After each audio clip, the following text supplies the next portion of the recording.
I have been wondering this. Your name, Big Fella Fitness, Mhm. or The Biggest Fella. Yes. Or just your name, Mhm. Noah Tanner. Obviously, I'm not going to say, oh, actually call me this. I don't care.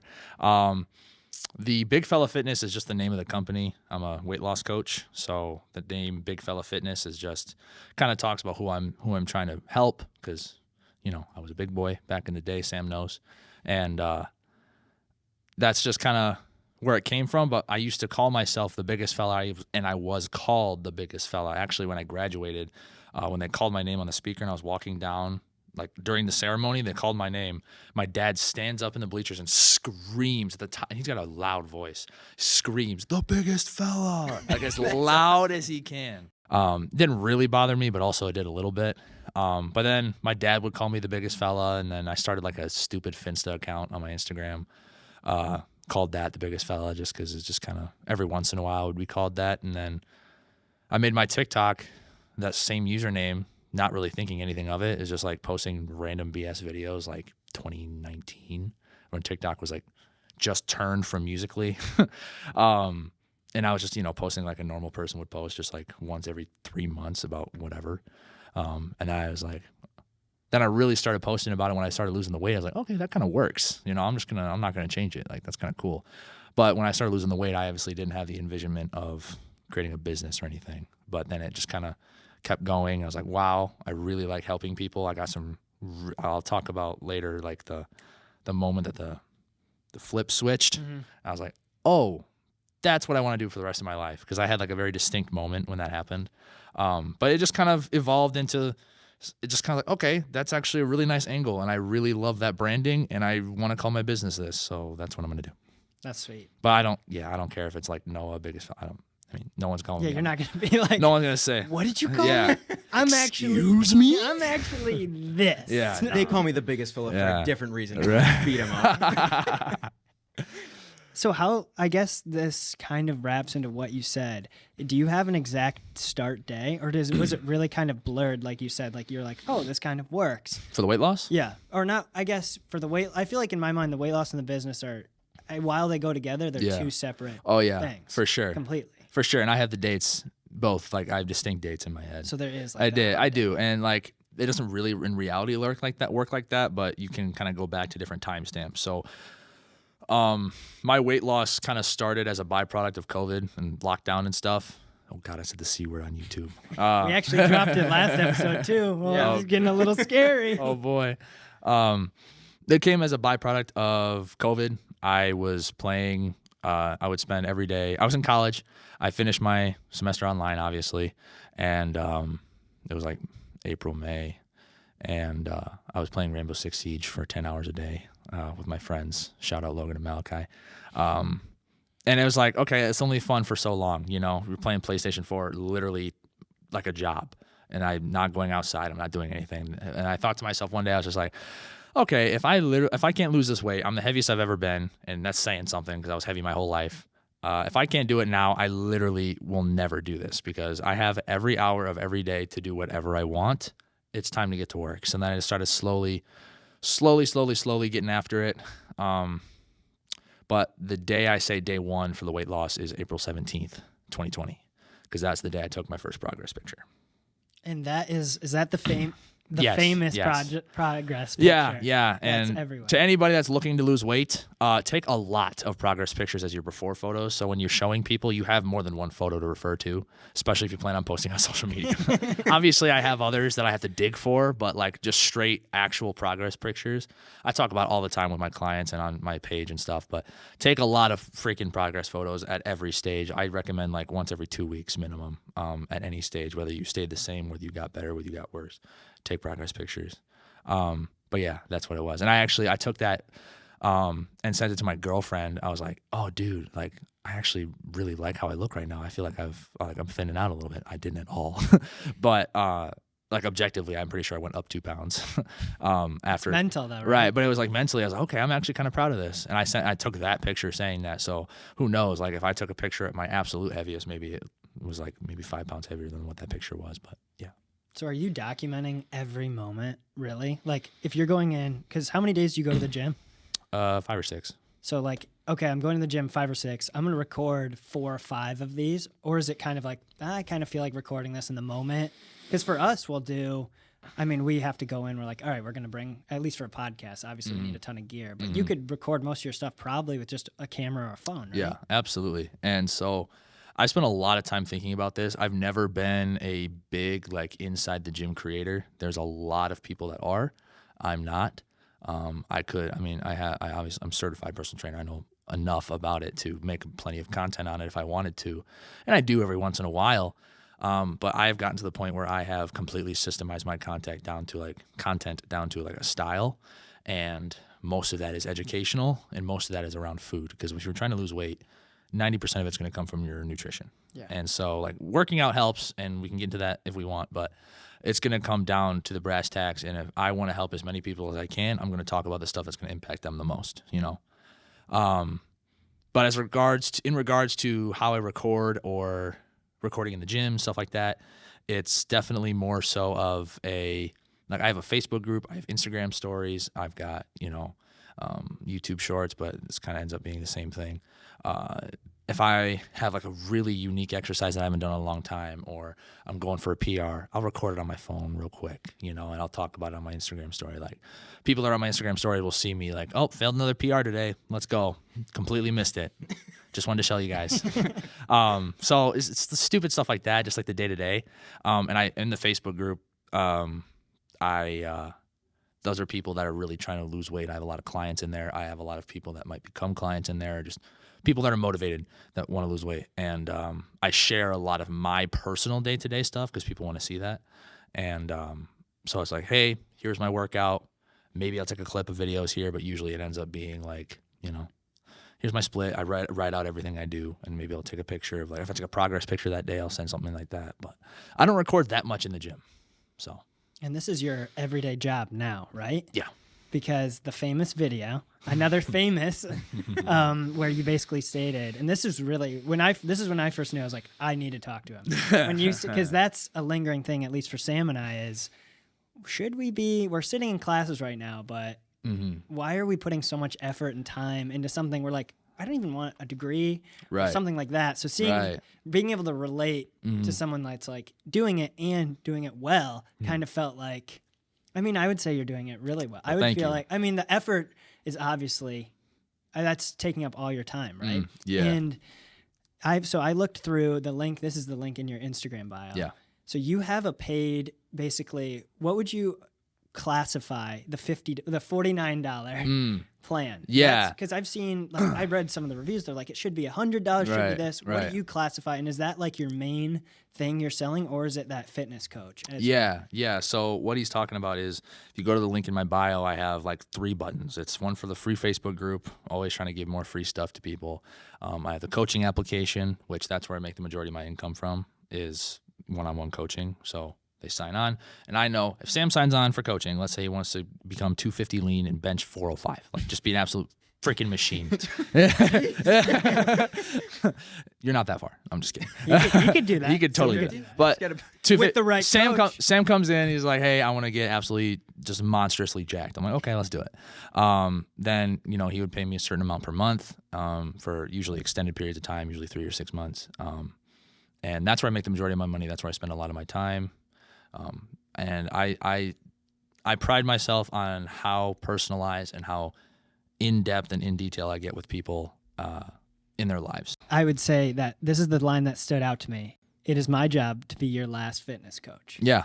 And walk me through, did you settle on this line fast? Or was this like you had many things like, you're going to be much stronger in the end? No. Because that's that line. You read that and you're like, that's what's selling me. Well, I'm glad that sticks out to you, because I didn't honestly put that much effort into, or like thought process into it, but I knew it was effective, and I knew it was something I wanted to say because it's the truth. And it's basically just a really effective way to say what I stand for and what I achieve with my coaching. Is like, if somebody signs on and works with me to lose weight, I can make anybody lose weight, and I can make them drop weight fast if I want them to, but they're going to gain it right back when I'm done. That's not what I'm here for. Yeah. They're going to get stuck in the virtuous, or the, just vicious cycle that everybody's stuck in. You lose 10 pounds, gain it all back because you cut out sugar or something stupid. Don't do that. But my job is to teach them the habits, teach them how to do it correctly to where they enjoy while they're doing it, they can do it every day, and they feel better and they look better, you know? And if they walk away with that and they feel like they have the habits where they could teach somebody else how to do it, that's when I know I did my job. Yeah. You know? So my job is for them to be completely autonomous and never need me again. When they say, hey, I feel like I'm good, I've lost X amount of pounds, and I feel like I could finish it off myself, or you know, I've reached what I want and I feel like I can keep it off myself. That means I did every single thing I needed to do. Now, are you working with people on their diet as well? Oh, yeah. Okay. That's where 90% of the work comes from. I'm talking about groceries. I'm talking about eating habits, eating times, workout plans, adjusting those. People have stuff come up. I give them a plan on the fly, like that 5 minutes, you know, like it's very, very intensive. Like I am in your pocket talking to you every single day. Which that's awesome that you are on the go. Yeah. Responding Well, I to mean, clients. people need that. One thing I've watched a bunch of your shorts, a bunch of your videos. You are, like you were saying, you always talk about food. One food that surprised me is shrimp. Yeah. I would never have thought that shrimp is super high in protein. I don't know why. Shrimp is a freaking cheat code, dude. Shrimp's a little expensive, so people don't buy it a lot, especially in this economy. But shrimp is dope, man. And most seafood is extremely lean. Shrimp has like no fat. It's literally just like little protein niblets. It's nothing but pure protein. It's just meat, you know. Anything with meat with eyes is just loaded with protein. So if you're curious, if it has eyes, it has protein. Genuinely, like that's kind of a rule some people say. If it has eyes, if it's a cow, it has protein. If it's a chicken, it has protein. If it's fish, it has protein. You know, so Now I'm trying to think of meats that. because all meat has protein.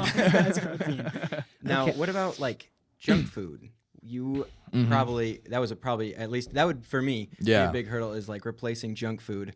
What are 5 things that come to your mind? Because I know that you've made a video on this. Right. What are your 5 things you would replace like classic junk food snacks with? Well, it's like alternatives, right? Yeah. It's not just saying no cheese. It's like low fat. Right. I'm I'm actually working on a huge project going over exactly this right now. And we'll go. Remind me, I will finish your thought about the toolkit, what you were asked about earlier, the $49 tool. I will talk about that. Yeah.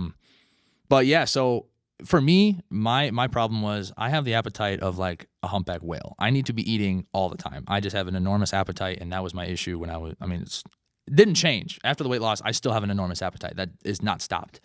So my thing was, okay, what tastes good that I can eat an absolute ungodly amount of every day, you know?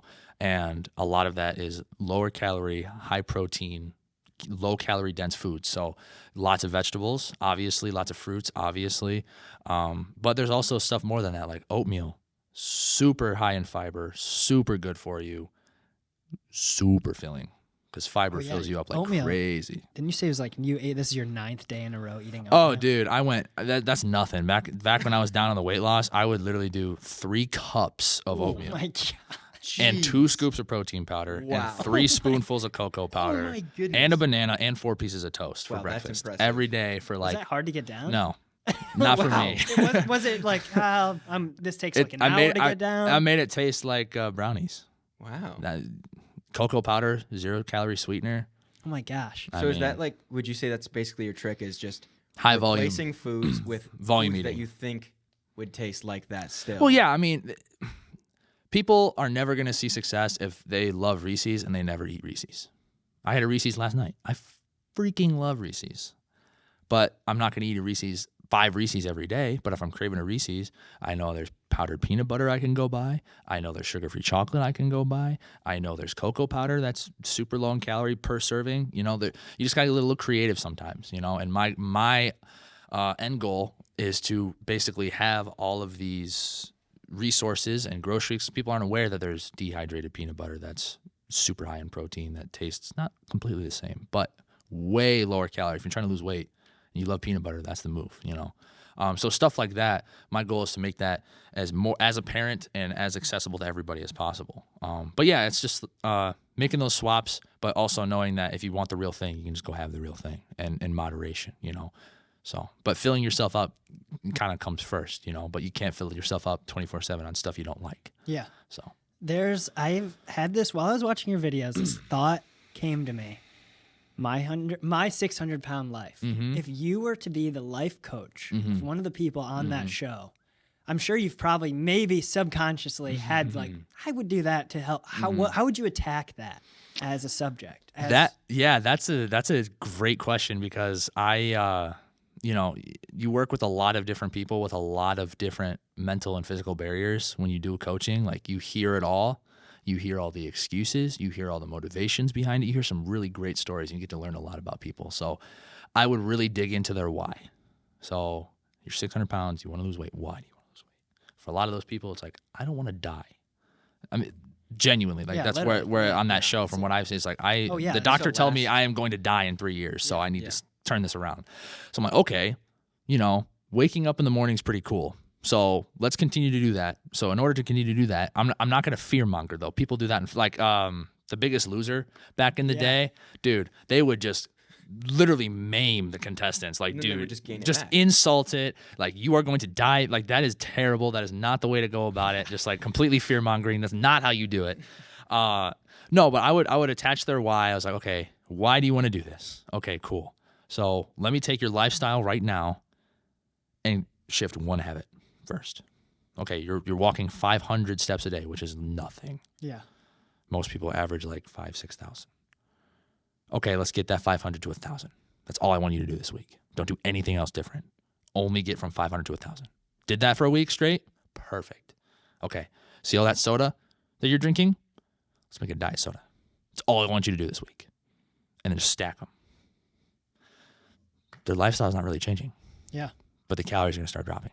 And then the weight starts dropping. In the show, they always go to, they're like, got to get to that weight loss surgery. Got to get to. Yeah. And then when that happens, it's always like 100 or 150 pounds. Mm-hmm. But when you're at like 600, that's you're still 450. Right. It's still, you still got to get those habits down. I wonder is that show still going on? I think so. I'm not sure. I don't really watch cable TV. Yes. I don't really know. I haven't had TV in a long time. Yeah. But it is weird. It's hard. It's like you feel bad, but it's also like you kind of dug yourself. Mm-hmm. Coming from someone that did have to lose that weight, can you relate to them? Obviously, you were no, yeah. You see some. I mean, you can relate absolutely in different ways. 100%. And you see yourself in a lot of it, and you try not to think of yourself. I wasn't that bad, but in some aspects, you were, dude. Like, I made those excuses all the time. Sometimes, I mean, obviously, I don't know. I haven't watched the show, so I'm not typically dealing with people that are that heavy. But there are a lot of parallels. I mean, it's more so of a mental thing than anything, I'm a completely different person, not just physically, but mentally. Like, my whole mental shift during the weight loss is completely, like, you realize how much you're capable of. And I had a lot of self-hatred issues. So a lot of people there have a lot of self-deprecation issues and don't believe in themselves and anything. And it sounds corny. It sounds very surface level. But if you really dig deep, like, okay, why don't you think you can do this?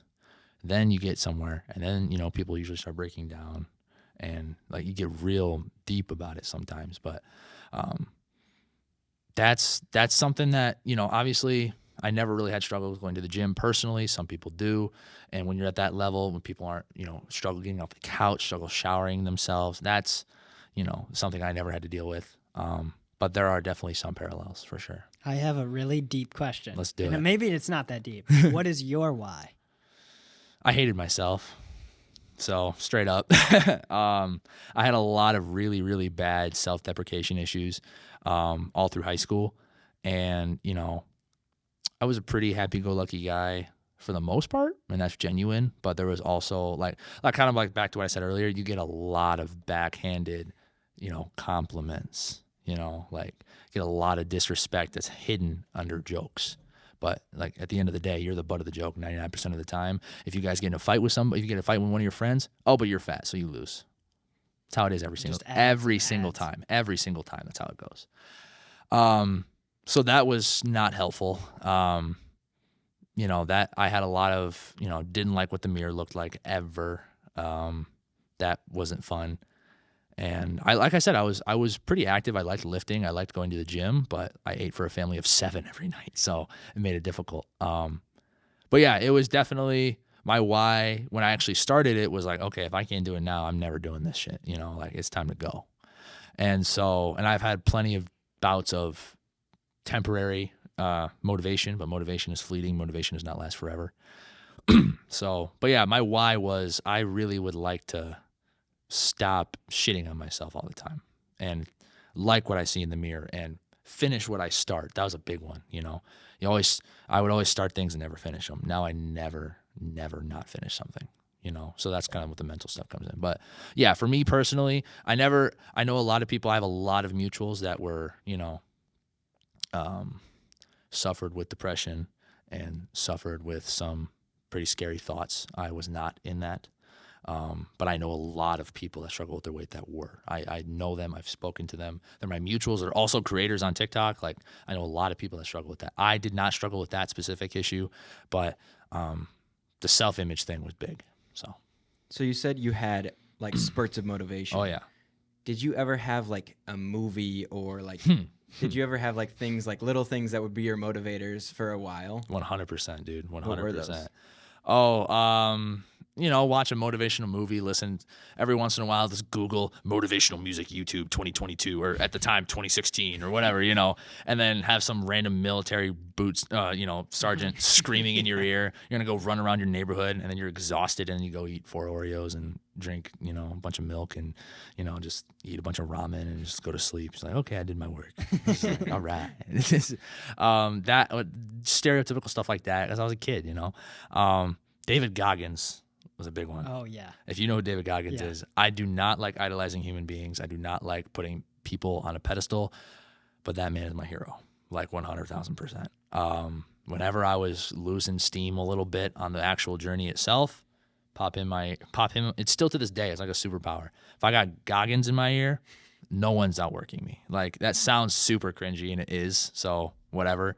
But if I got Goggins in my ear, or there's another guy named Jocko Willink, yeah, military man. Yeah. Highly recommend watching his stuff. Those two, if I have them in my ear, I'm not stopping. Is that so? Is that your goal, to be just like them in No. a way? Because I feel like you're too nice to just be like, you are worthless. That's a good parallel. That's a good thing to talk about. So when I would watch them when I was younger, I would get temporary bouts of motivation, but I would never develop the discipline. That's the thing. Motivation and discipline are different. Discipline is doing things every single day that you don't want to do, but you know you got to do them anyway, you know. Motivation is like, oh, I feel really good. I'm gonna go, and then it goes away in 2 days, you know. But they would give me motivation, but then, you know, I would just do it myself. And if I really needed a little extra kick in the butt, then I'd watch them. That's when it kind of got the difference. But do I want to be like them? No. Do I emulate a lot of what they do, and do I respect a lot of the lifestyle choices they've made? Yes. Do I look up to them? Yes. Do I look up to them as men? Yes. But that style of motivation is not for everybody. That style is for me, but I know it doesn't work for everybody. My job, I try to make it as easy as possible for other people. That's my job. My job is to make it as easy and as seamless as possible. I'm supposed to integrate it into your life, change a couple little habits, you lose a bunch of weight, and then I leave. And then you know everything you possibly need to know, I'm gone. Yeah. That's my job. I'm not here to transform. I am here to transform your life, but I'm not here to turn it upside down. They create change by turning your life upside down. Does that make sense? Mm-hmm. Yeah. Well, so, like, basically, I'm going to take you out of your habitat, move them over here, and I'm going to change your sleep. You're going to sleep. You're going to feel like shit. You're going to run 30 miles a day. You're going to do 1,000 pull-ups a day. Like, does it work in a vacuum? Sometimes, yeah. But is it sustainable for everybody? Absolutely not. But I use them for myself. So they're for me. That's my motivation. You know, that stuff works for me. And the mental things, you know, the scripts that I run in my head when I'm listening to them, and the motivation and the fire I feel when I listen to those guys, works for me, but I know it doesn't work for everybody. So, because I feel like that's what advertisements get wrong, is they'll be like, we will transform you. You will have an 8-pack. You will be shredded. You will eat, and some of them are like, you can eat this pepperoni pizza and look like this, which is like, all right, first of all, no way. But for me, I mean, I've had the luxury of never having the habits of wanting to and I've had a metabolism that's, I feel like, been very easy on me. So when I see those, I'm not really searching out for basically what you're offering. Right. But if I was in the shoes, I would want to hear, hey, I'm going to turn these little things around, which will make a big impact, instead of hearing I'm going to it's more like, it feels more real. Yeah. I guess. I don't know if that makes sense. Oh, that's kind of what I'm going for. And sometimes there are definitely hiccups with, I mean, I've only really been in business for 5 months, so I'm still learning. Obviously, I'm always going to be learning. But it's a lot. It'd be a lot easier to sell a 6-week, 6-pack boot camp, guaranteed BS results that everybody wants. That's easier because they want fast. Everybody wants fast. Everyone wants easy. I can give you easy, but I can't give you fast. If you wanted to keep it off, you got to be patient. You got to trust the process. You got to be okay with the scale not moving this week. Because guess what? You're down a belt loop in your pants. That's huge. Yeah. And identifying that is another thing I like to do. But just telling people, hey, man, we're working together for 6 months. It's week 2. You're going to be okay. I promise. I'm going to get you where I know what I'm doing. You got to trust me. I mean, not like people are calling me freaking out, not like that doesn't happen. That doesn't happen. But selling that can be a little bit more difficult because I'm never going to break my morals. I'm never going to say like, okay, yeah, I can get that to you in 2 months, and I guarantee it and you'll never lose it. Like everybody's different. My job, I'm going to learn a lot about you first. The first 2 weeks is testing the waters of who this person is, Do they miss their workouts? Oh, this person never misses anything? Cool. I don't have to worry about that. Let's move on. Got to learn about that. So, but yeah, no, it's definitely an interesting balance to find. So, but I feel like your business, the way you're building it from integrity, and basically you're almost a friend. I mean, you said all the people I've worked with and helped are my friends now. Like you're giving this connection to people, which is so rare in the industry, in your industry, that I feel like, yes, probably will it take you maybe more years than it would if you're like, you're going to do what you're saying. You're going to do 1,000 push. You're going to do all this stuff.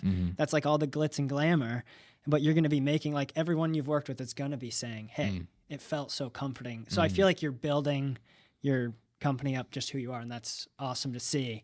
And what you're talking about, the easy fixes, I have some hilarious easy fixes to show you. Let's do it. I call this real ways to lose weight. Oh, boy.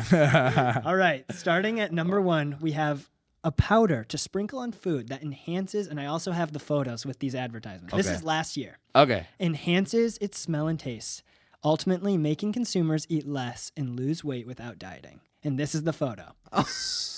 You are sprinkling, so from what I can understand, a flavor packet over your food. Sensa. And I don't know if you want to grab that too to read it more, you can. Sensa is clinically proven to help you lose 30 pounds without dieting or spending all your time working out. Just sprinkle on your food, eat, and lose weight. Oh.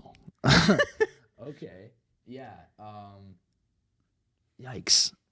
Okay. So, Here, I'll move it to the mic. Yeah, this is it's an interesting thing. It's gonna be a no from me, dog. These ads kill me. So yeah, so here's what I'll say for you guys. Gonna have this on the yeah, we'll show a visual. Okay, sick.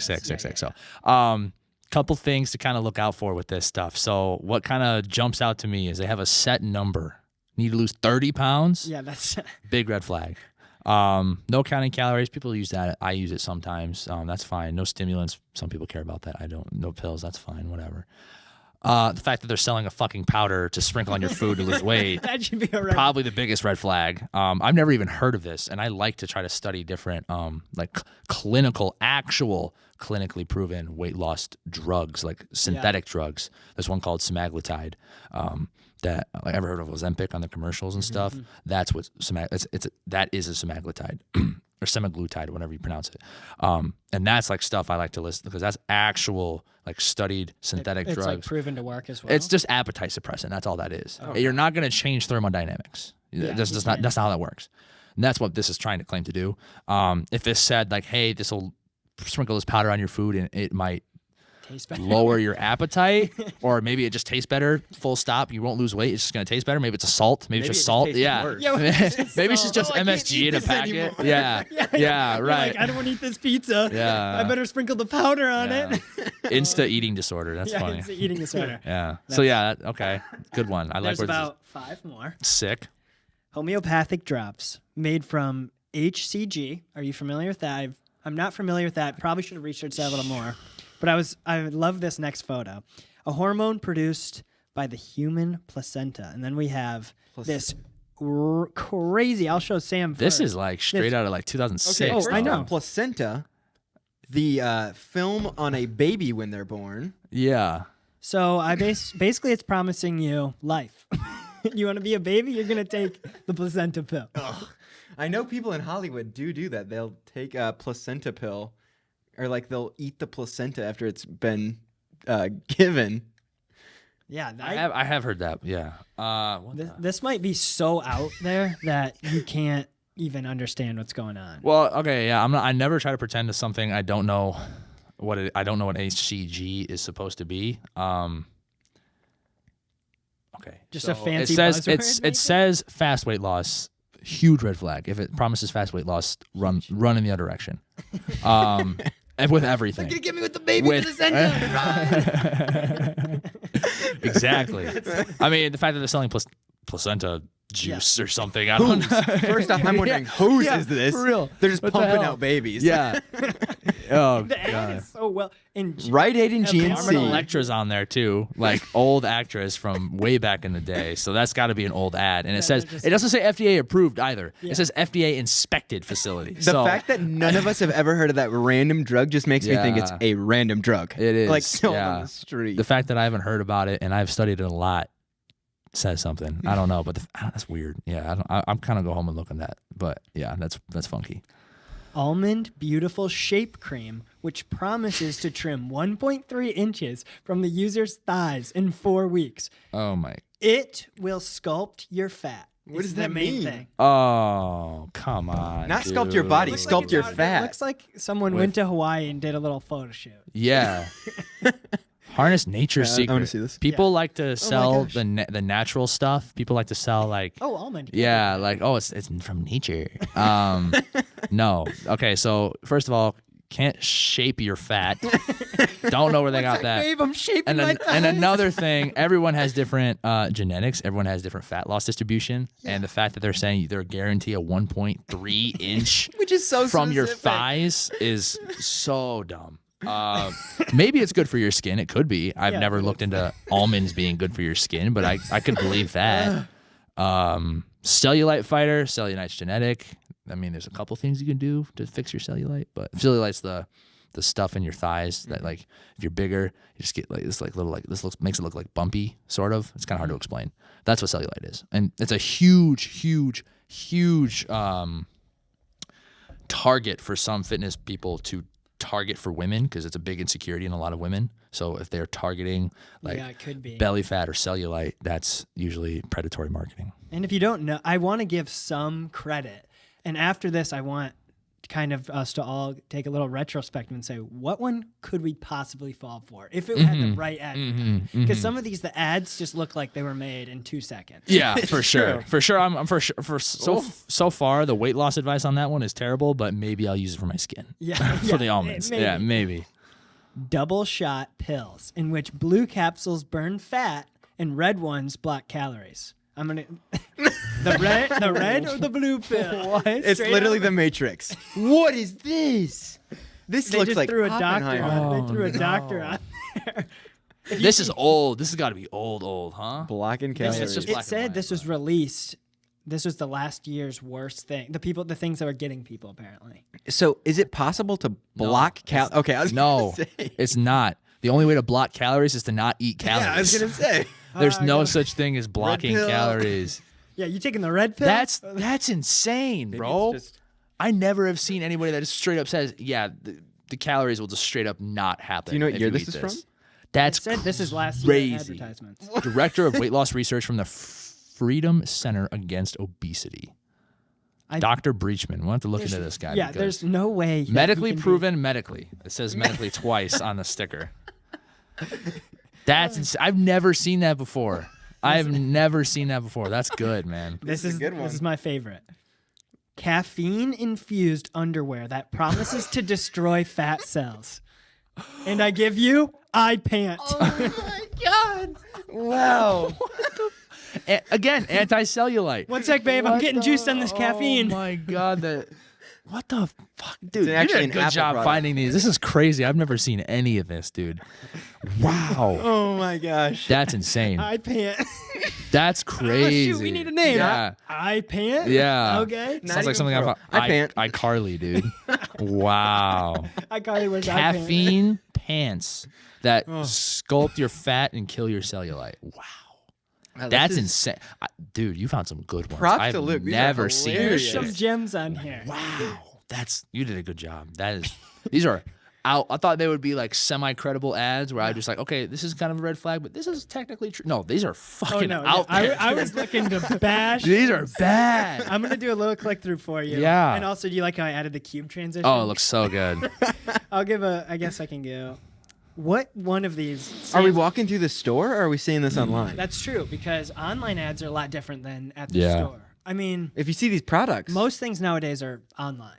My eyes are trained to call out this bullshit, so I'm gonna take it as a like what I'd most likely fall for 3 years ago, 5 years ago, 5 years ago. Because now it feels like I feel like if you, I look no for shit to excuse call for it. out. If you- if I you still mess see up- stuff in the store that's like, okay, what the fuck are we doing? Like go to Barnes and Noble, like miracle diet, eat nothing but steak and some weird obscure vegetable from Venezuela or something. It's like I see that all the time. I'm like, why is this being sold?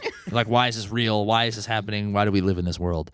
And that's like, but I mean, it's just a completely different world when you're not online. They're like people are still printing just complete bullshit. Okay, so this is 3 years ago. Okay. So we can name this is Sensa. Okay. And actually, we'll do the brief overview. Yeah. So Sensa, The sprinkle food. yeah, the sprinkle food. Yeah, we'll do our own name. Sprinkle food. Placenta pills. Baked placenta pills. Placenta. Oh boy. Almond. Almond sculpting cream. fat cream. Fat cream. Almond fat cream. Almond Yeah. fat cream. Mysterious matrix pills. Calorie deleter. And then obviously, last one, we don't even need to rename iPant. yeah. Obviously, yeah. And iPad. Holy shit, man. Wow. For me, I think the almond cream would. I think that's the most. It has to be the Yeah, incredible. I'm right? gonna go with the almond cream because I believed in some of like the magic fat reduction. So I'll say the almond cream. That's probably what I would most likely fall in for. The award for most outlandish probably goes for iPants just because that's fucking insane. And the one that just makes me cringe the most as a person in fitness was the calorie blocking pills. I've never seen like a superpower. something just like, by the way, calories don't exist when you eat this. Like, I don't even know like how they can begin to justify that. It's I think literally they watched The Matrix. And It should have been a Matrix ad. they should have used fucking Neo with the sunglasses. Yeah, literally been holding it. Take the red or the blue Right. pill. That's You want calories? insane, No bro. calories, no fat. That's right. crazy. We really live in a society. That's insane. Oh, That's wild. that's so good. That was her, dude. That was good. I knew you weren't gonna. I actually No. didn't know. I was like, I wonder if you've seen some of these. I did. Hell I was like, I'm no. putting You together. dug deep, I'm bro. putting together a cubed slideshow, and I'm gonna just make Noah want to just. great. Why do we live in this world? Yeah, no, that was great. It made That in was Ghost great. Society. I so. thought you were gonna take the angle of like, okay, I want you to debunk some of these and like see what's true and what's not. No, that was the most outlandish No, stuff. This is the Well, you Suka might have Podcast. debunked them, I'm but- going, Yeah. I'm going comedy. Yeah, route for no, it. I'd take it. I'll take it, man. That was a good laugh. That was good. That You was good. mentioned before, I guess, or more, maybe kind of during while we were talking about these, you've looked into actual weight loss pills. Yeah. In my mind, the weight loss, I guess it's appetite. You said not Yeah. weight, it's appetite pills. In my mind, for some reason, I don't know if this is similar for you. I was like, I feel like those are they're like jokes. I feel Yeah. like it's not. None of them work, and it's like. You have to watch your diet and work in fitness. That's obviously the main thing, right? Isn't that? In my mind, I feel like there are ways of like Hollywood getting fit. I don't know if that's true, but like yeah, maybe that's a good way to say it. I don't know. It's like my way of Get Right. rich quick. Yeah, exactly. Yeah. So the thing I'll say about the Hollywood thing before I get into the pills is like they have people that are trained to just burn off as much fat as possible. They don't have to keep it off. They are trying to get absolutely diced for like 2 months, do this film, have a 6-pack, and then you're done. You can go have a pizza, you know. They are very like, I mean, you can see like thousands of celebrity interviews like Chris Pratt, Christian Bale. They're like, I hated my preparation for this role because they had me on like Brussels sprouts, water, and chicken 5 times a day yeah, and nothing else. I'm like, okay, so you're eating like you're eating like 1,000 calories and you're like a 6'4" man. That's terrible. So yeah, that's what that is. It's like they are just trying to preserve as much muscle mass, and you can go into extreme deficits. And I know a lot of bodybuilders and fitness people that are in aggressive cuts, and they can preserve that muscle mass. But it's because they know what they're doing and they know their eating habits when they're normally like they're very in tune with their body. Like I'm kind of in one right now, like not entirely, not to the extent that some of the Hollywood people do, but I'm in a much more aggressive deficit right now, so I'm losing fat a little faster. but that's because I know my eating habits and I know exactly what I'm going to go back to when I want to maintain it and when I want to go back to bulking, so, but the pills thing, I haven't spent like hours and hours on it, but I actually had a client, on one when I signed him, and, okay, I'll look into this. And it was, the semaglutide. And so I was like, what the fuck am I looking at? I was like, I very much, but there's actually a lot of people that swear by it, and there's actually a lot of evidence that it does help people. Like, it is not a placebo. Like, it actually works. But it doesn't magically burn fat. It doesn't magically block calories. What it does is it basically just, I can't entirely remember, but it's a way to suppress your appetite. It affects some of the hormone release to where some of your hunger hormones just get released a little bit less. So you're just hungry less. Your appetite is much smaller. And I mean, in a sense, that is a way to lose weight, yes, but what happens when you get off of it, Yeah. And my client has since gotten off of it and seen more progress off of it than he has on of it because I have him doing the right things. So yeah, that's kind of where some of there's a lot of people are really excited about that kind of stuff. Because if you have people like on my 600-pound life that I need to lose weight to survive, that's when that stuff kind of comes in, It's also really expensive, Yeah, the prices I saw are crazy. It's insane for some of that stuff, and a lot of it's still very experimental. But semaglutide is the one that's definitely been not a magic pill, not going to solve everything, but it's the one that's like kind of most research right now. So, but yeah, no, there are a lot of other supplements that are complete bullshit. We can talk about like not that one. I actually have something I want to interrupt you. Creatine. Mm-hmm. What is your stance on? I've seen there's like two sides. Mm-hmm. It's like you're gonna have a small penis, and that's literally what my dad. He's like that's what he said. Mark. For some reason, he thinks that's what's gonna happen. Sorry to call you out. He probably won't even watch this.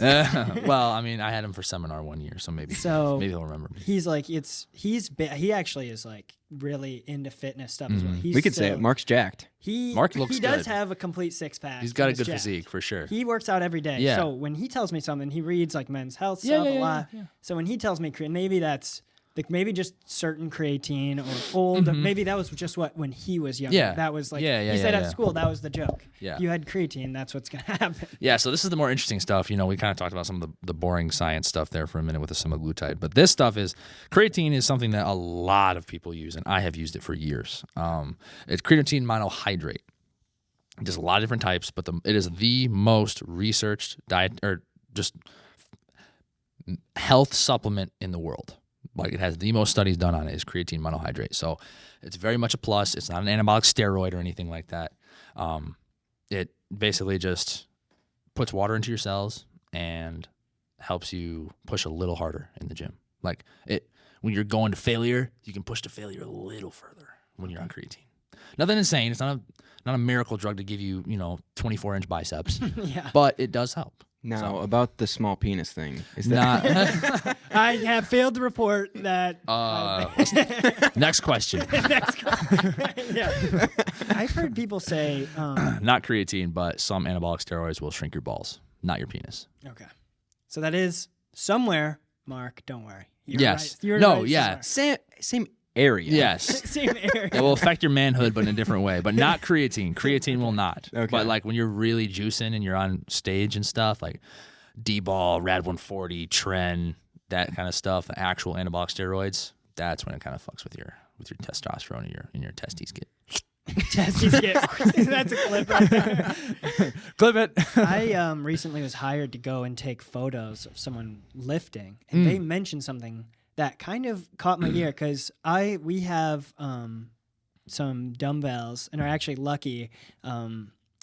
Had this person got rid of their bench, so I actually have like a bar and a bench that was just shoved in our basement, basically. If you've seen it, it's like it's not. There's a gym. By all means, it's not a home gym. There's clothes, and then right next to it, shoes, this dumbbell rack.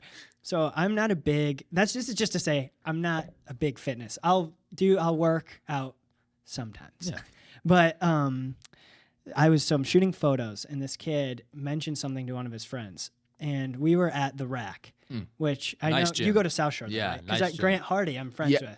Grant That's actually my guy right there. Grant actually texted me and said, "Hey, I'm going to have Noah on." He's like, dude, you're gonna absolutely, you and Noah are gonna be. Yeah. He's like, I love Grant. I'd love to have him on too. Dude, yeah, I told him he's so cool. He actually started working for me. Really? Oh, yeah. We'll talk about that later. But he's gonna have. Yeah. We can. We'll get into that another. We'll have a whole Grant segment later. Well, Grant, your segment is coming. Yes, but I'll go on with him. They said, "Are you on salt today?" And I didn't. Do you know what salt is? They said it was some sort of smelling salts. I don't. It might have been. I think it was. They said, or did you use salts today? Are they power lifters? I don't know. They lift a lot, and their whole thing is just lifting all the time. Like he had cups. What is that? He was called? cupping. He was cupping. Yeah. And for these, was he going for like big, heavy 1 rep? Yeah. Was he doing? He was doing. Was he deadlifting? No, he wasn't doing big. He was just doing his normal, probably 10 reps reps for stuff. So I don't know. Yeah, I feel like if you I don't know what salt. Okay. In my mind, I'd go to smelling salts because you go. Well, that could be two things. I obviously don't know the context and how he said it, but the two things that instantly came to mind were smelling salts. But if he's not going for like a 1 rep max on a big heavy lift like a squat or bench or deadlift, then it's probably just talking about actually eating salt. Because if he has more of a bodybuilding style of training, salt is a pump enhancer. So actual like table salt. So like when you eat and you have a big salty meal, you hold on to a lot of water. And so if you want a nasty pump in the gym, you eat salt before you go to the gym. French fries, here I come. There you go. Seriously. No, yeah, that's you just hold on to a little bit more water when you eat carbs, and then salt also holds on to water like crazy. So also, like if you're trying to lose weight, you eat a huge salty meal, but you're still in a deficit, the scale might say you're up 2 pounds, but you still burn fat. You just have a bunch of water weight right now because you're holding on with salt because you ate a bunch of salt. So yeah, salt just holds on to water. So if you have a big pump, it just enhances your pump. So that might have been what he's talking about. So we just said cupping. Mm-hmm. I know what cupping is. I have no idea what it's doing. Can you explain that? I just had a recent conversation about this with somebody at South Shore. I have never done it myself, so I can't speak on it too much. But it's just like a deep tissue massage, and people that do it swear by it. But I haven't done it myself. I kind of want to, but it looks crazy. Yeah. No, like when they get fresh off of it, dude, it is like alien. Like it looks crazy. I took photos, and it looks like his arm is an alien. Yeah.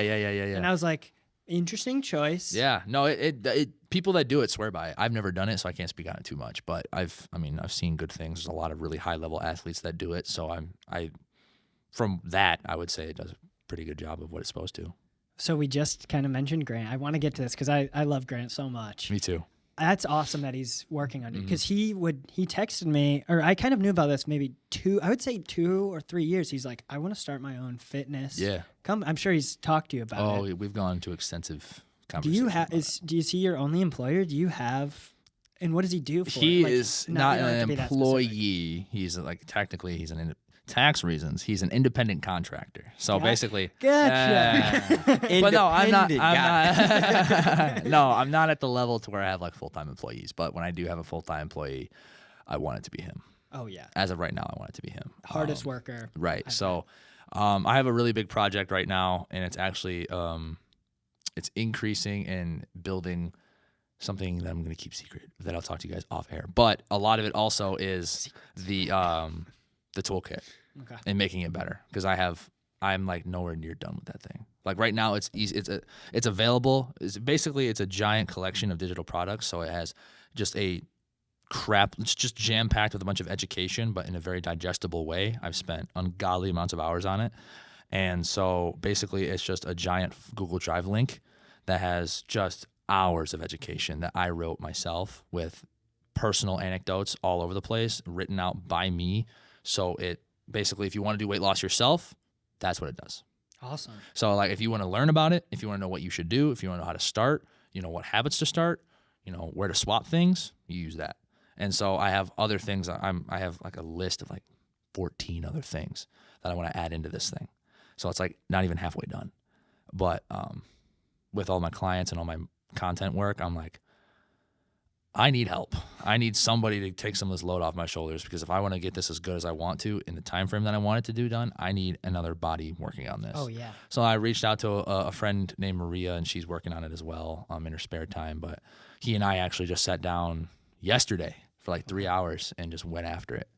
I love that so much. Yeah. So and he gets a lot from it, and yeah, we're gonna start doing that a couple times a week, and yeah, as I grow this thing, I'm gonna kind of involve him more and more. And once I am making enough, he's getting signed on full time if he wants. I'm just, number one, I'm proud of Grant that he stuck with his.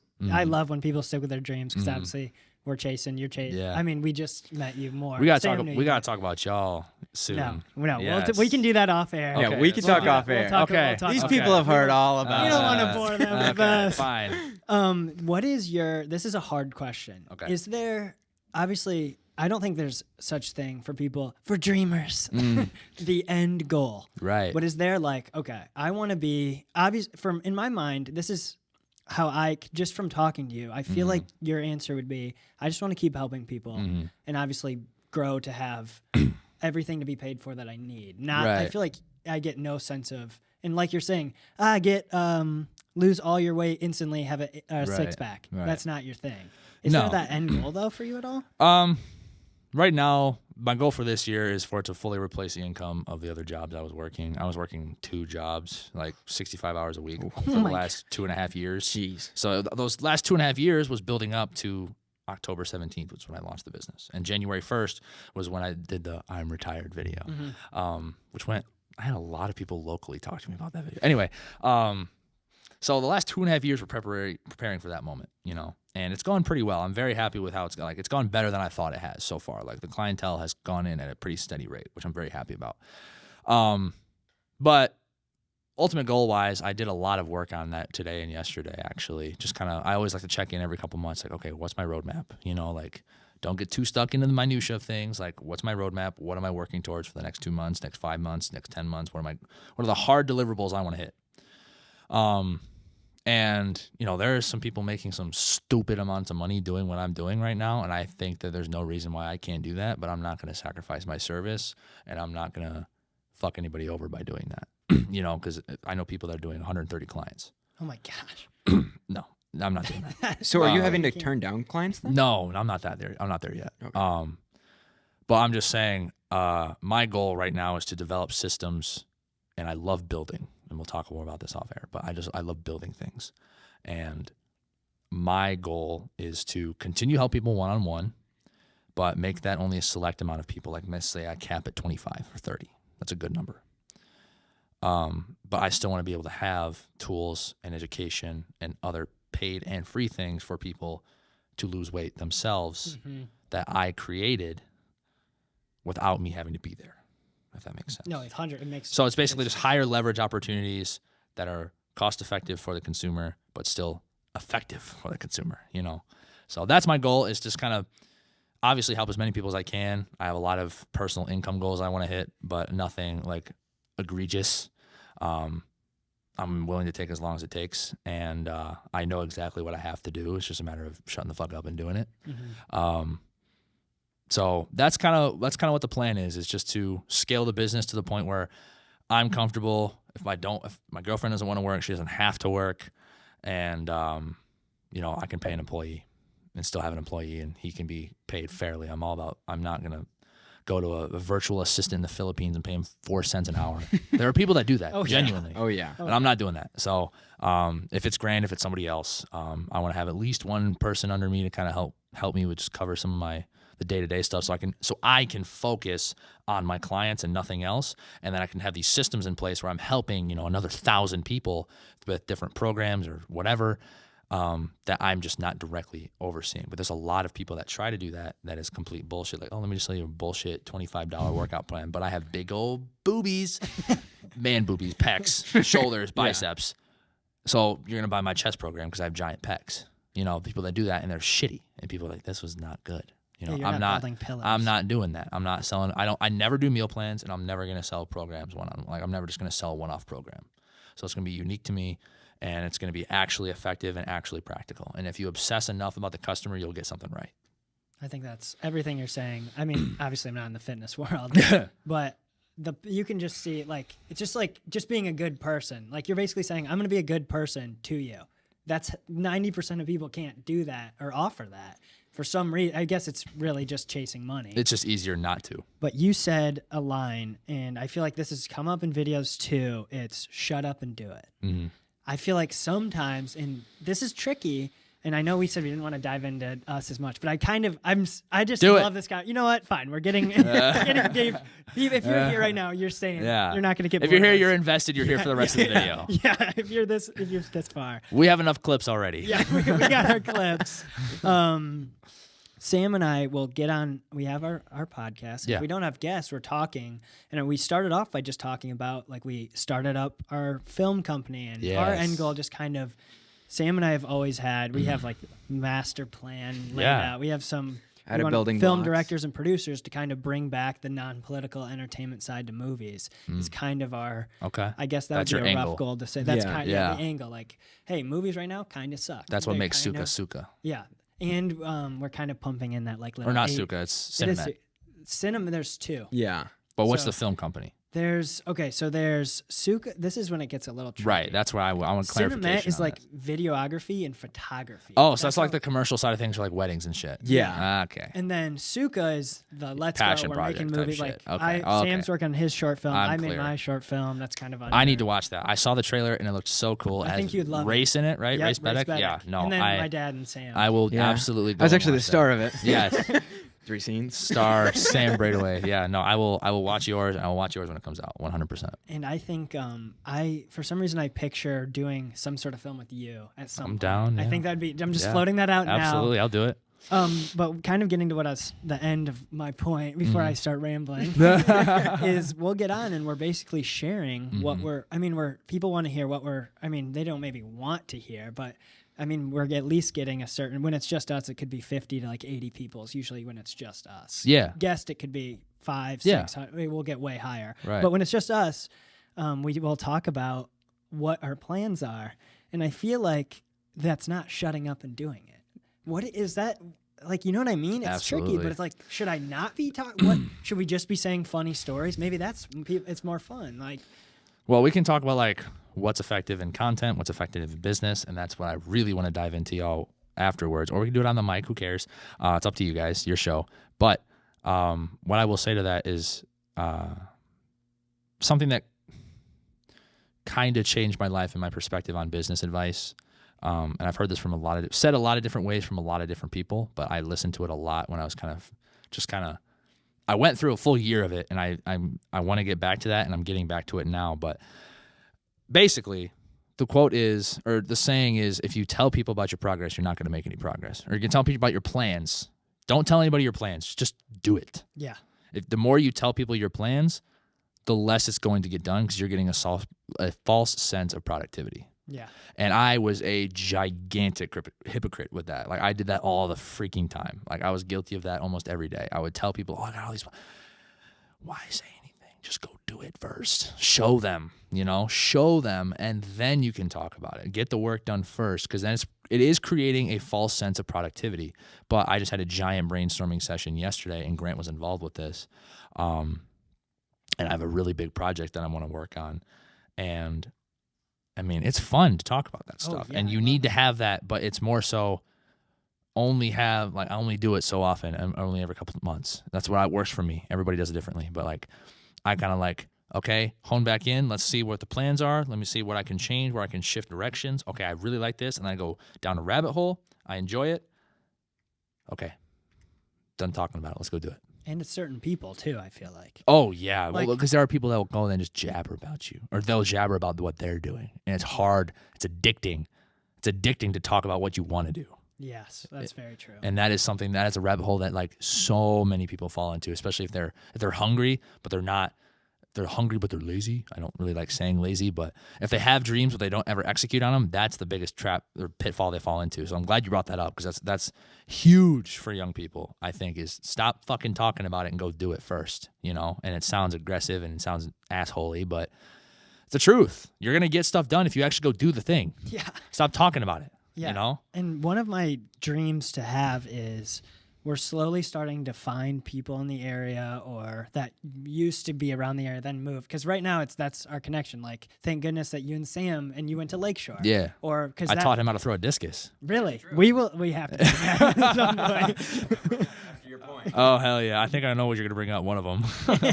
But I want to form like like, right, obviously would be like, we could have us three and throw Nate and have Grant and stuff, yeah. We have tons of other people that would come in and love to just talk and work. Bounce ideas and bounce stuff. ideas. And all people that are working on their thing right now, not just saying. Yeah. So like it's a trusted thing. Like testing. It's almost like it's like a group of people that can just, hey, what do you think about this idea? We're all really and we can openly shut it down and be like, okay, thank you for giving me a reality check. Like, Luke, tell me if this idea sucks. You're like, no, that's fucking terrible. I'm like, thank you for telling me. Let's move on. What do you have? Exactly. You need that as an entrepreneur. And I talk about it. A couple months ago, I was like, man, I'm surrounded by friends. I'm surrounded by family. Like, I have a good support system, but man, do I feel lonely.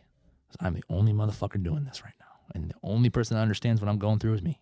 And that's like everybody. Everyone's got their own thing, obviously.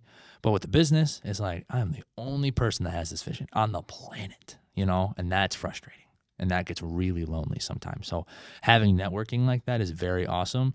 And actually, so tangent that I want to go on before we go into anything else. I want to talk about what you want to talk about and go wherever you want. Yeah, this is you all two remind me of Nate and I when we were younger. We started a social media marketing agency / video production company when we were first year of college in 2019. Okay. Literally is like the spitting image of you guys were exactly like how we were. Okay. Nate was the video guy.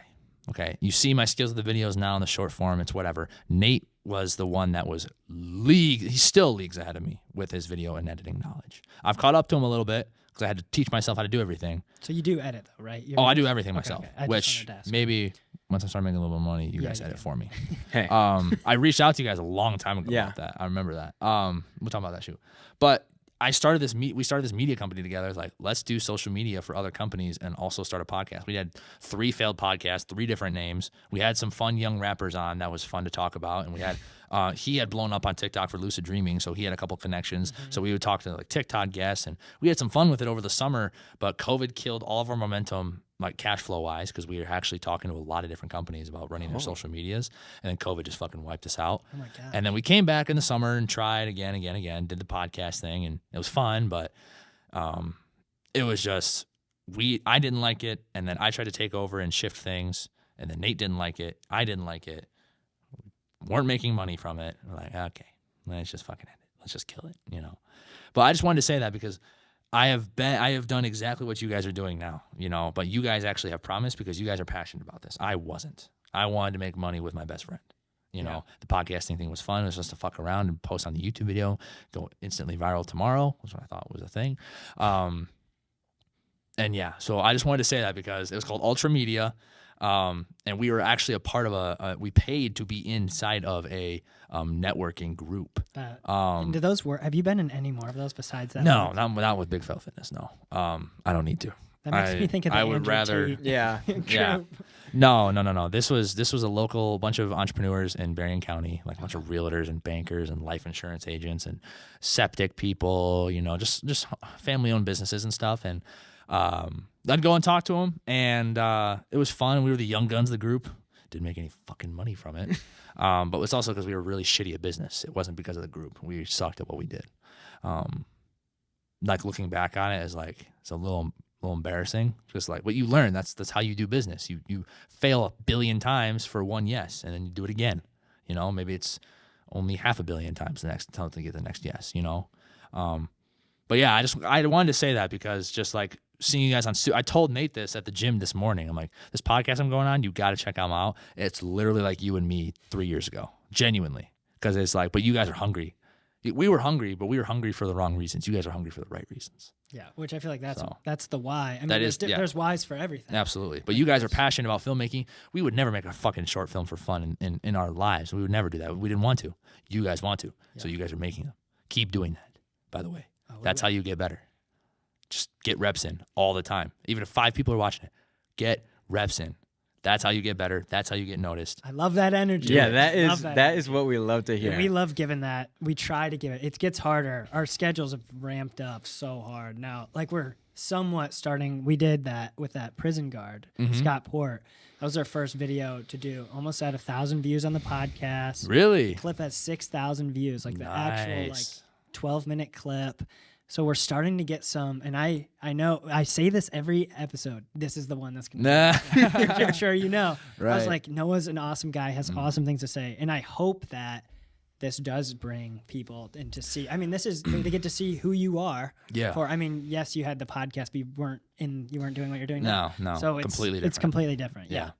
No, I'll you guys send me the video file. I'll post it on my YouTube channel too, and I'll shout the fuck out of you guys, and I'll do it all over the place. And I wanted to have a conversation. I knew that's what you guys wanted. Hopefully, we got some good clips from it. Obviously, we kind of went all over the place. And we got. Before we shut it down, though, I'm not done. Okay. I thought we were. No. Seems like, I'm good.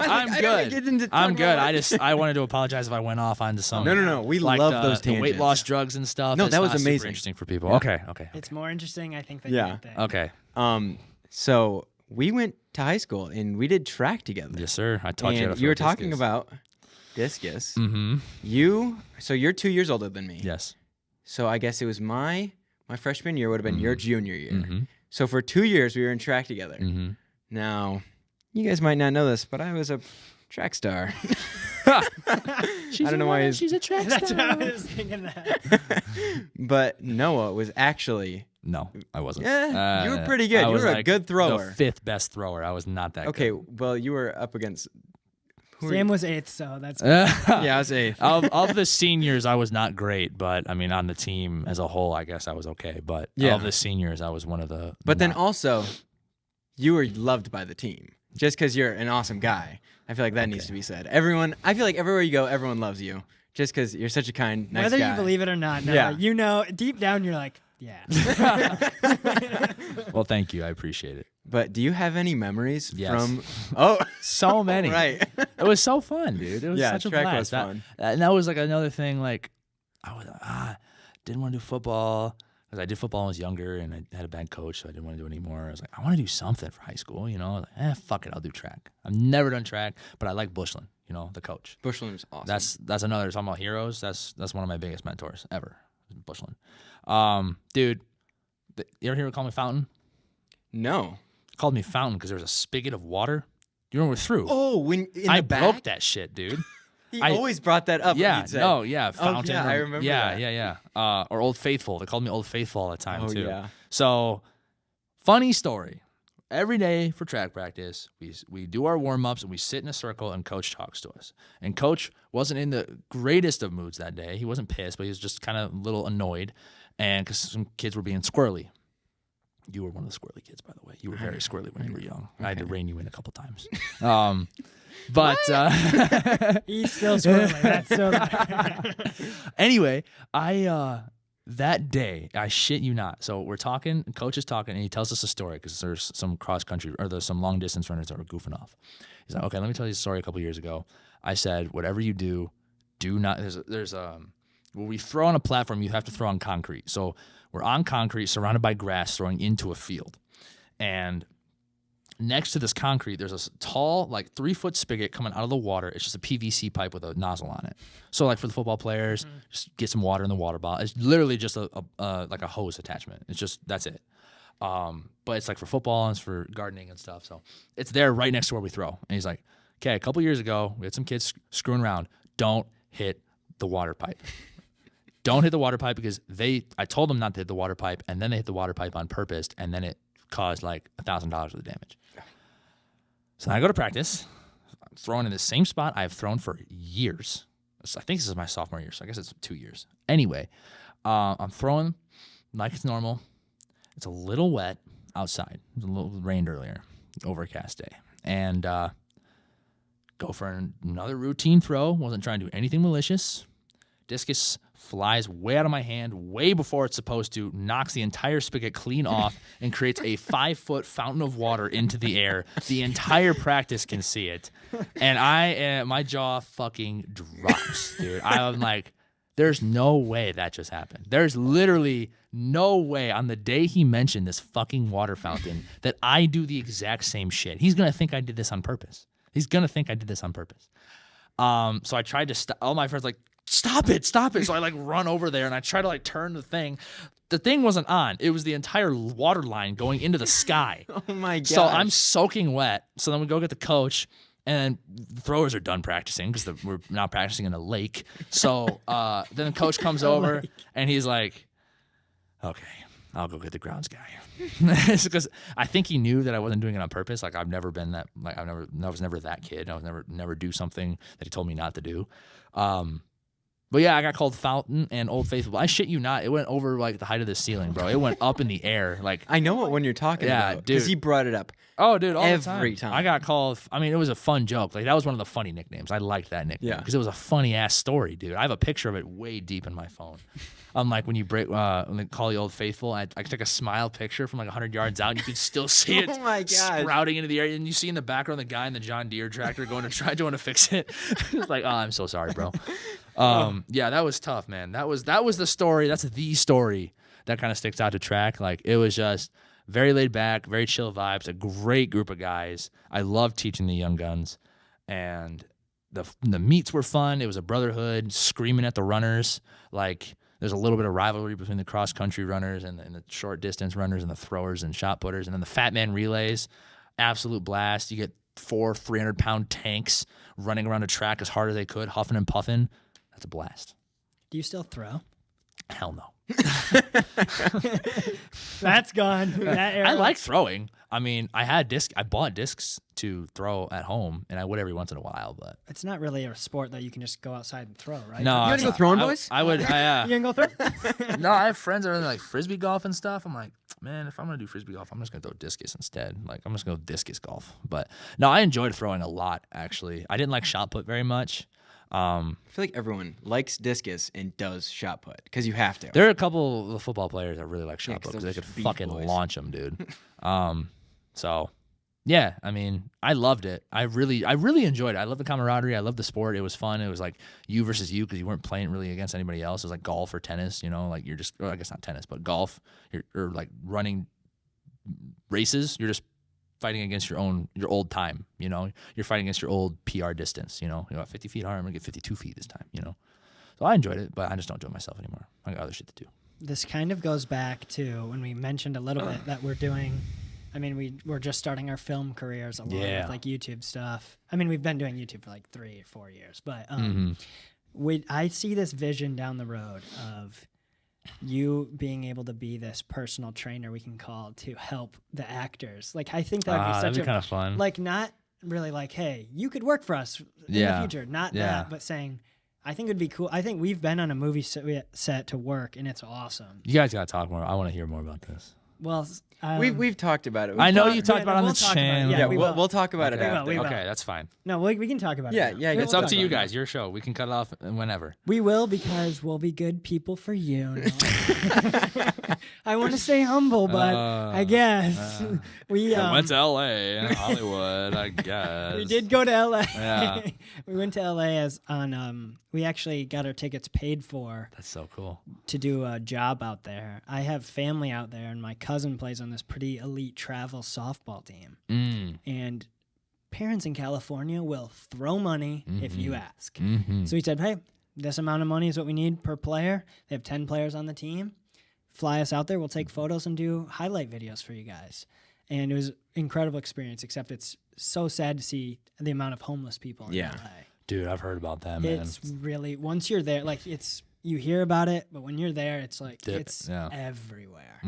And it was kind of discouraging. Like, I don't know if I want to go be in LA. I don't think I want to. Maybe California, because the climate is incredible. Oh my gosh, California is beautiful. It's just LA is literally like a garbage. I've heard bad things about LA, but great things. I want to go like NorCal. Like Sacramento. I bet that would be beautiful. Yeah. It's just apparently it gets a lot chillier.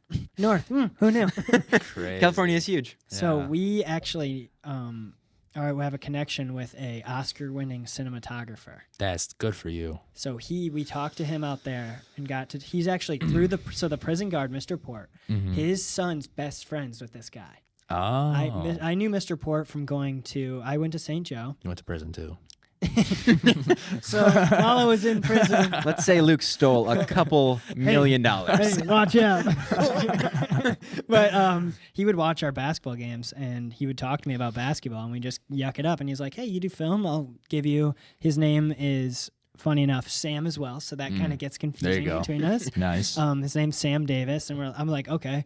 Looked him up, and then I watched his video of him winning the Oscars. I was like, all right, this is a little pressuring. Yeah. So Sam and I got in a Zoom call with him, talked to him. He's like, hey, if you're ever in LA, or if I'm ever work on set, I'd love to have you guys come out and help us. And we're like, probably not. We're like so nervous. He's so cool and acting like he's like, yeah, I worked with Google last week. He was like, I was in Michigan, so I did a Mercedes commercial. And we're like, but he's not. Sam's kind of portraying him like he's like talking. Oh like yeah, that. no. No, he was like, yeah, I did this commercial. He's like, it was pretty fun. Like he's such a great down to earth guy. Clearly, if he took time to even talk, right. He's in like this incredible. He lives in Pasadena in like this super nice house. It felt so surreal. It was. Then I texted him when we figured out we were going to go out. I was like, hey, we're going to be in California. He's like, sweet, let's find a place to go get coffee. We go get coffee. He has Frogtown. It was called Frogtown. It was in Frogtown. There's a place called Frogtown. Nice. So we go get coffee. He's talking to us. He has his dogs with him. He's just walking his dog. Like he's so like he's just living life. Yeah. And we kind of assumed he's walking, and we're like viewing him. There's like glowing angels around him. We're like, yes. What? There he is. And we sit down, get coffee. We end up talking for like 2 hours. And it just blew by. He's telling us how he's like, yeah, I don't know if I'm supposed to share this, but I'm pitching right now to Hulu and Netflix about my show in Italy about a chef. He's like, I think we're going to give the rights away. And he's like, I don't know if I could live in Italy that long. Or Rome. It was Rome. Yeah, no. Yeah, it was. It was. He bought the chef bought a castle in Rome, and they were doing a documentary about him turning it into a restaurant and culinary school. So he's a pretty awesome guy. Imagine that being your fucking issue. Yeah, Do I want to live in Italy that's in why a we're castle? Doing. That's why we're doing film. Yeah. We'd love to shoot in that. Obviously, deeper than that. That's pretty space. Nice. That's a nice plus. But then he's like, hey, I'm actually going to be shooting in Lansing in a couple weeks. He's like, you guys want to come help out on set? And we're like, yes, please. We're like, yes, here we go. So now we're fulfilling. It feels like, it's for us, we struggle with, because I'm just out of high school. Sam's 2 years. There's still that area of, what are you doing? What are you going to do? Yeah. You're doing this. Yeah. And we've never felt really any negative things, but there is that, you've probably felt it too, the weight of like, what are you doing? Everyone feels it. Everybody secretly doubts you. And it's like, it feels like everybody, because they do. That's why it's a little hard to still live, not just be like, let's just go get an apartment and grind somewhere else. Yeah. But it's also like, well, you're close to family. There's still that safety blanket. Rent. Very true. Especially fresh out of high school too. Yeah. A little off track there on the story. So we're driving up to Lansing. The call time, 7 a.m. No cloud. We're like, wow. Nice. This is early because now we have to leave at 5 a.m. Right. My uncle lives in Lansing. We drove up the day before, thankfully. That was huge. Nice. We would have missed the day. We were so tired when we got to Lansing. After we filmed the day of doing, I think it was a Cinemet job. So we were dead. We were up because we were editing these softball videos, and that took us like 35 hours or so to just grind those girls' videos. All of them? Yeah, 10 girls, all their clips. It was like, it just... Game footage on game footage. What do y'all use to edit? Final Cut Pro. I use Photoshop religiously.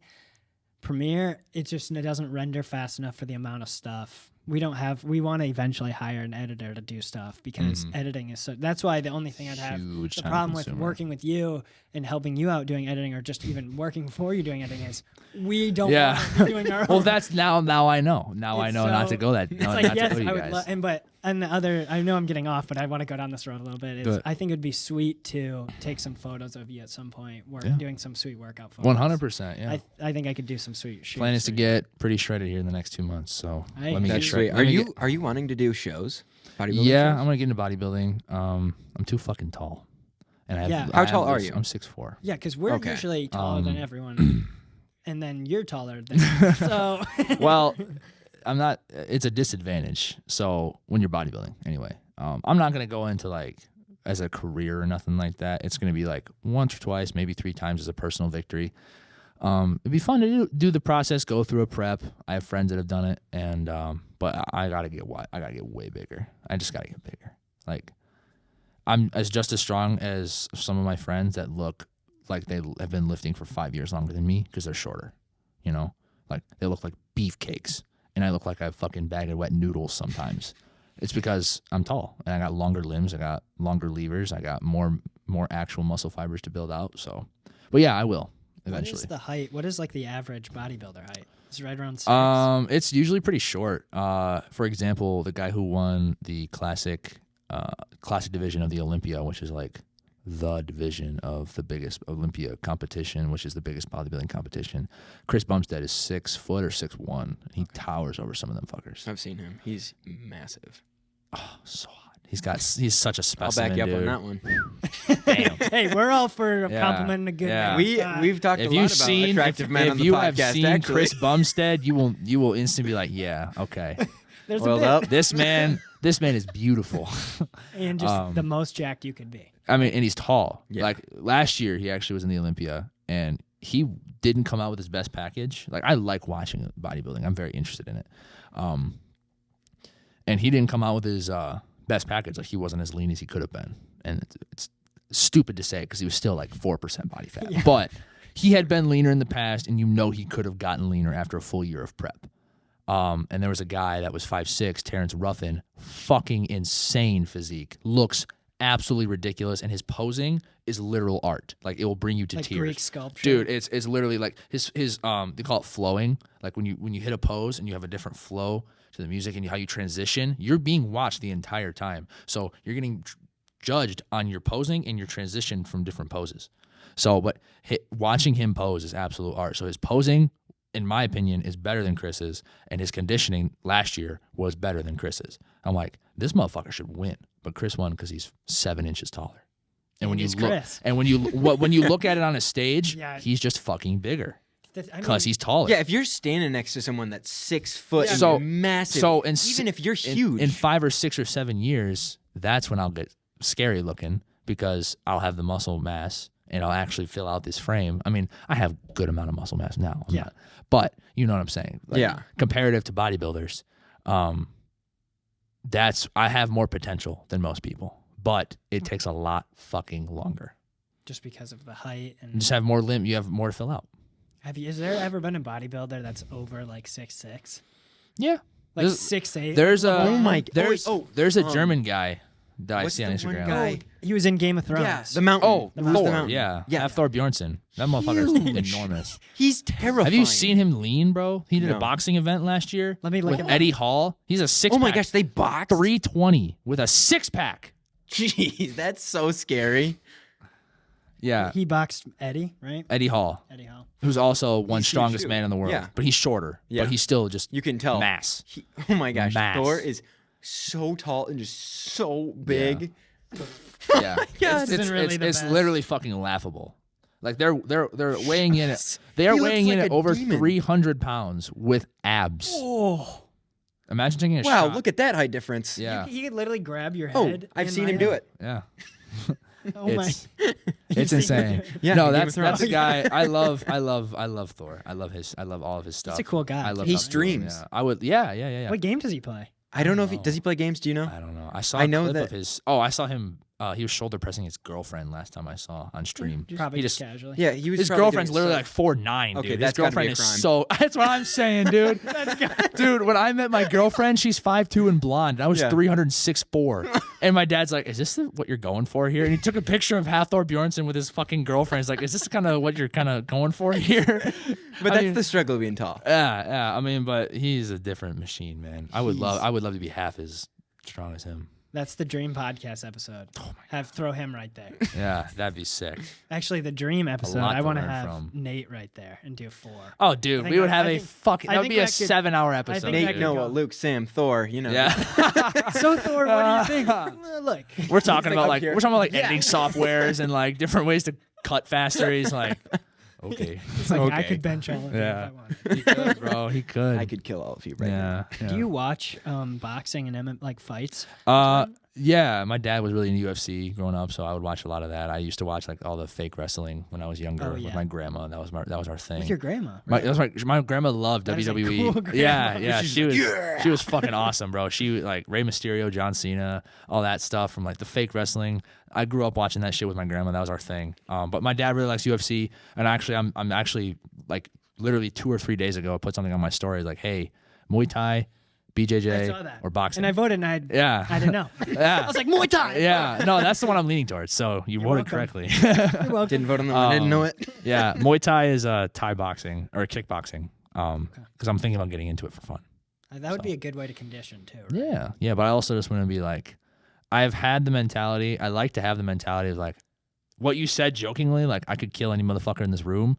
This sounds really egotistical and asshole-ish, but I want to have that. It's kind of cool to have that, like though. If someone attacked me, I would not be afraid. Right. I thought about that the other day. Like I'm already like that with the most rooms, just because I'm bigger than everybody else. But I don't know if anybody knows martial arts. Exactly. Whenever I see someone shorter than me, I'm just like, you don't have a chance. But the height thing is deceptive because you can get some that's fucking true. No, badass motherfuckers. They're like 5'4", dude. Hey. Bro, all the short Attacking kings the watching, we shins. love you. Okay, we love you. Just because we're tall doesn't mean we short don't love kings you. out there. Show- We believe in you. Yeah. you right now. Dude, no, I have a Yeah. friend. I have a friend. I'm just kind of getting reconnected with him a little bit. He actually does amateur fighting, like MMA fighting. Oh, wow. And he slid up, and I had a conversation with him, and he wants to like show me how to do Muay Thai a little bit. He does amateur fighting. He's 1-1 in the cage fights, but like actual UFC cage fights. He would be cool to have. Not in the UFC, but Okay. That's kind of intimidating. but isn't it? he's like 5'6". Oh. He could Well, kick, and he I could feel like kick it- my ass. Well, I guess no. Wait, would it be better to be taller or shorter? It depends. It it's depends. like the reach. I did some research on it. It kind of depends on what you're doing, but ultimately, if you know what you're doing, the height doesn't really Maybe you matter. just charge. My advantage my whole life is just fucking noise. That's got to be a clip, dude. You got to use that. That's a sound bite. Once you get below 5'5", hey, one of you, it's always looking up too. Do you want to finish your story? We went so sidetracked. That's true. Film story. The Lansing thing. So I'm gonna pull us all back. Okay, round in, kids. So we're on set. Our technical position was production assistants. Nice. So they had to give us, like, if they needed something, we were going to be the ones. We called getters. ourselves the Grunt and Gruel. Yeah. That That's was how the- you start. That was the podcast. That's how episode, you Grunt and fucking Gruel. start. Yeah. And I mean, so what you're saying, like, that's how you start. That's kind of that's like the traditional start. Yeah. But with YouTube and stuff nowadays, Expedites that like process. I can get more people looking at my film through doing YouTube stuff and growing an audience than a traditional person would have by growing up doing the PA stuff. Yeah. Which is, it gets real common. It's really who you know and if you're good enough. They don't care about film school really at all. Like, yes, it helps you get set up. And that's kind of our problem. We originally were going to we were looking at Florida State to go to school. We were looking at, because they have a good film program there, but it's also in Florida. And then California, every school, there's $60,000. Just USC 80 or whatever. Yeah. Casual. 80 starting price. So we're like, do we want to spend money, or would we rather just, in film school, they're basically giving you, Tarantino actually has a hilarious, do you know Tarantino? Oh, yeah. Okay. I just needed, are you a movie guy? I love movies. Okay. That's good to know. We can talk lots of movies, too. Okay, we're about to open so many doors. This is going to be a 9-hour podcast. We're leaving here at 11 It's gonna be o'clock dark tonight. when I leave this building. I watched. It's going to be tomorrow. Our cameras would die. Yeah. Battery's gone. I watched Inglourious Bastards and Once Upon a Time in Hollywood back to back. Wow, that's like 7 hours, dude. Yeah, that was I was on a Tarantino. My mind is going a million miles per hour. I'm writing. I have pages of notes out of things I want to do and movie ideas. Yeah. And I stumbled upon this clip of Tarantino saying, "You're paying film school to give you crappy gear, and it was." I'm gonna completely butcher this. No, yeah. It was like crappy gear, and you're gonna be sitting at a desk for 4 years. He's like, I didn't do that. I just practiced on my own. And by the time everyone else was out of film school, I already had my first film made. It's like, right. Why would we go to school? It's like, why would you go to learn sports science? No. It's like, you already are ahead of every single person that's going to get out of sports science. Yeah. And then they still have to, it's like, well, once you're at that point of getting out of college, you can't, if you try to start building, it's like, you have to go, you almost like took 4 years off, kind of, if that makes sense. Yeah, no, and it's more apparent in a lot of other careers, but I'd argue within fitness and within filmmaking specifically, it's even more so. But unless you're going to be a doctor, a lawyer, something like that. We say that so much. Don't go to school. I have honestly just started saying that. Like, it's up to you, but it's a little hard for us to talk about it, though, because we're entrepreneurs. Yeah. It's a lot harder if you just want to go get a 9-to-5, but you don't also want to go to school, because then your options are a lot more limited. It's still possible. It's about who you know and how hard you're willing to fucking go, and just how willing you are to get told no and fail over and over and just keep getting up the next day and doing it over and over again. I failed billions of times with a B. Okay, like it's unfathomable to me the amount of times I've been told no, or I failed, or fucked up. It's a part of how you go, but I would much rather. I did go to school for 2 years for business administration and quickly learned even though Ultra is kind of a joke in my eyes, like, we did make money and we did learn a lot, but I learned so much more from being in a business and owning a business with my best friend. I already knew everything I was being taught in college. I literally went into class. I'm like, okay, yep, know that. All That right. happened to you a little bit in your business class. I took a business class and I literally just sat there and I was like, Okay, this is such like base level things that like it's almost it's not catered to just like everyone knows this with Right. common knowledge. Right. It's not like they weren't given like terms that you'd like. Yeah. They weren't even using buzzwords. I was like, what? Well, those entry level stuff that you have to go through, it's just a waste of people's time if you know what you're doing. And like, why waste the money? Why waste the time when you can just go out and fail, get better, create something, have something to be proud of, and then go make connections with people. Like, who takes you so fucking far. Like, I guarantee you, knowing that director, you guys have already expedited your process. If you hadn't met him, you guys have increased your likelihood of success for the business and expedited your time by probably 3x just by knowing that one person. I'm being completely serious with you right now. By knowing that one guy and continuously doing good work for him, your lives have ultimately changed. Because if you keep doing that, you guys are going to stay in his mind. And that is more invaluable than a college degree and any fucking, obviously not everyone's out here fucking knowing Oscar-winning directors or Grammy, what is that, Grammy or Oscar? It was Oscar. Oscar-winning directors. But that's huge. And you guys have to not milk it, but take care of that relationship as much as you possibly can, because that is worth more than a college degree. Oh, yeah. I promise that's worth more than a college. More than exactly. Not just the education, but the who he can set you up with. You think that motherfucker doesn't know people? Oh, yeah. He can guess exactly. No, probably. He knows everybody you possibly ever want to know. You know Lil Yachty? Oliver Tree? He did actually work with him on make a music video for so sick, dude. I love Oliver Tree. So cool. I feel like we want to have him on the podcast. That would be It is huge. Tricky. So he went to USC. He lived in Lansing and then went to Grand Valley for 1 year, went to USC for 3 years. And he's even saying, it's up to you about school. Mm-hmm. He's like, it's obviously he's not going to be like, it's who you know me. Yeah. I am him.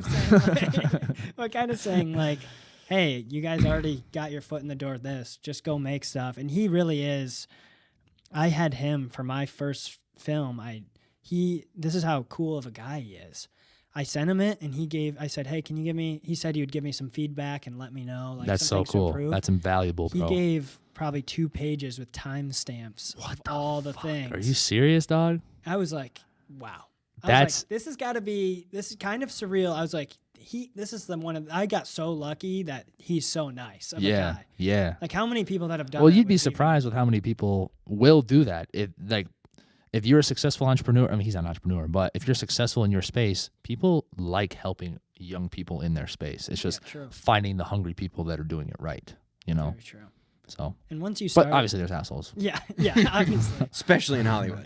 People are really nice in Hollywood. Actually, no one thinks they're better than anyone else. That's what we're trying to take away. That's what we're trying to remove. Right? Is that? We kind of covered a lot of bases today. Yeah. And I don't want to close down, but my last thing I've kind of been wanting to say is encouraging people. If you ever, I feel like it's hard to say, go meet someone, go meet people. Yeah. Once you start being dedicated to that thing you're working on, you meet people. in a million years, would I have said, would I be talking to a fitness influencer trying to do film? I wouldn't. I didn't even think. Like, I thought I would only be talking to film people. Right. Like the door's open.